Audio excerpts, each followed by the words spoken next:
Now, do you have any ambition for the future, or do you feel that you've achieved your ambitions already? I've achieved them. Right. Financially, I've achieved them. I'm just now looking for what's the next thing to achieve. So when we think about some of the most dangerous occupations, what usually comes to mind are policemen, firemen, jobs like roofers, construction workers, drivers, and loggers. But we often never consider jobs like retail store employees, convenience store workers, hotel desk clerks, and real estate agents. And when I was researching these episodes, I was especially shocked by the number of female real estate agents who met with violent ends while just doing their jobs. We open this week's episode with one of the most widely known cases involving a real estate agent. Now, Susie Lamplugh was 25 years old, and like many independent and self-reliant young women, seemed to be a walking self-contradiction. Susie was defiantly and authentically herself. She knew how to be assertive, how to be charming, and how to squeeze the most excitement and adventure out of life.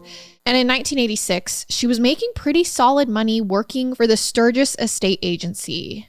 July 28th, 1986 was an overcast Monday, and Susie dropped into the office around 8:30 a.m. that morning.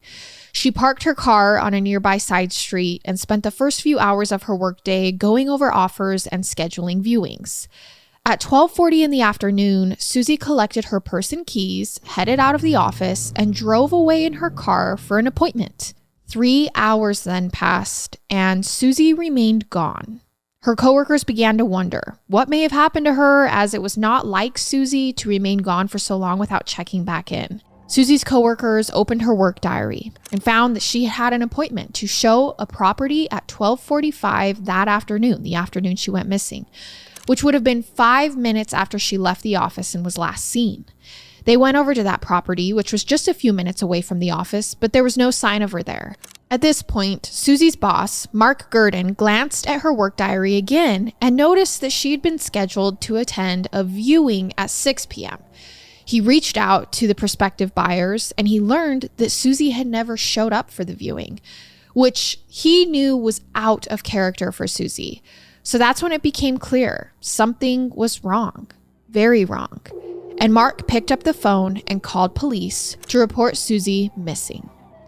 Now, police were faced with the uncomfortable task of visiting Susie's panicked parents and interviewing them for details that may help them understand what kind of case, if any, they were looking at.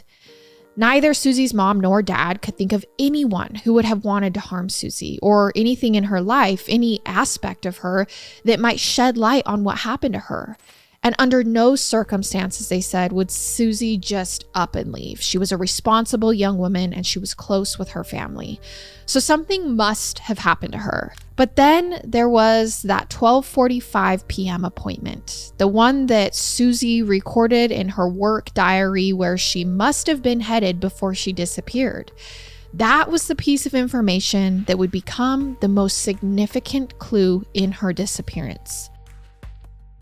The work diary entry, as you know, was a 12:45 p.m. appointment with a prospective homebuyer who gave the name of Mr. Kipper.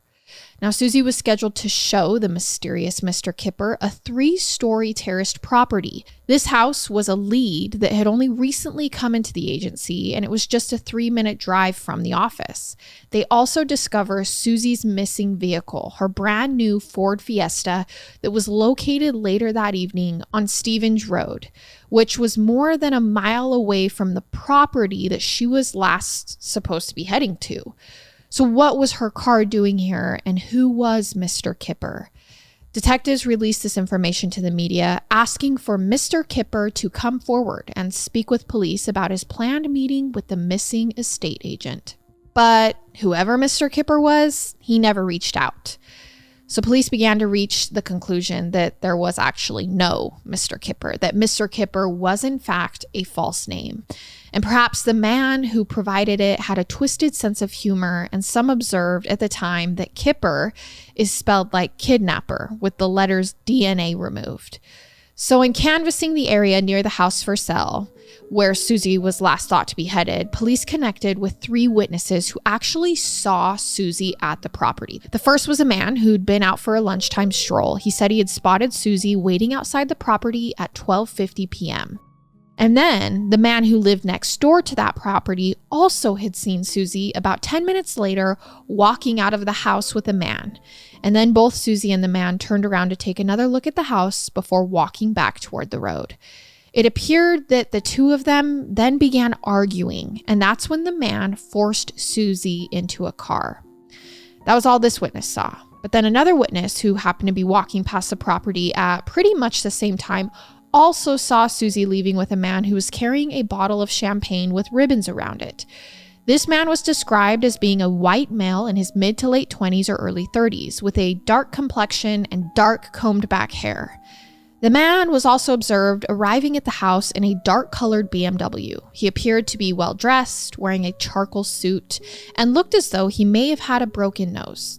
So the 2 eyewitnesses who saw the man Susie was meeting sat down with police and assisted them in creating composite sketches. And then Susie's close friend, Barbara Whitfield, saw Susie later in the afternoon at around 2:45 p.m. driving her car north on that same road. She waved to Susie, but Susie was busy talking to a man who was in her passenger seat. And the car, when it was found, appeared to have been parked chaotically as though the driver was in a hurry. Susie's purse was left inside the car, but the car keys, as well as the keys to that property that she had shown, were missing. And whoever the driver was, it was someone taller than Susie because the seat had been pushed back further than Susie would have adjusted. We're going to stop there and actually jump to another disappearance, the disappearance of a woman named Shirley Banks. It was the night of October 8th, 1987. A 29-year-old newlywed named Shirley Banks left her home to go shopping and never returned. Her husband spent all night looking for her, and when he called her place of work the next morning, he was told she had called in sick just 15 minutes earlier. He knew something wasn't right, and when she still hadn't come home by mid-afternoon, he contacted the police. And then there was a report that came in from an incident that occurred the night before Shirley disappeared. A 30-year-old professional named Julia Holman was approached by a man who attempted to abduct her from a parking lot at gunpoint, but she managed to fight off her attacker and run away. Police believed this may have then been connected to Shirley Banks' disappearance the next day, given the circumstances and where it occurred, in Bristol. Meanwhile, the search for Shirley Banks was intensive. 150 police officers from 5 different police forces collectively spent nearly 150,000 man-hours on the case. And the disappearance was publicized on television, but no trace of Shirley turned up. And then 2 days before Halloween, a man named John Cannon pulled a knife on a dress shop assistant and was stopped only when he was interrupted and chased by 2 witnesses who happened to be passing by. He ran away and they called police, who caught up with him nearby, finding him with a knife and a bloody hand. They located his black BMW nearby, and inside they found a rope and a fake gun. They impounded the car and searched it more thoroughly.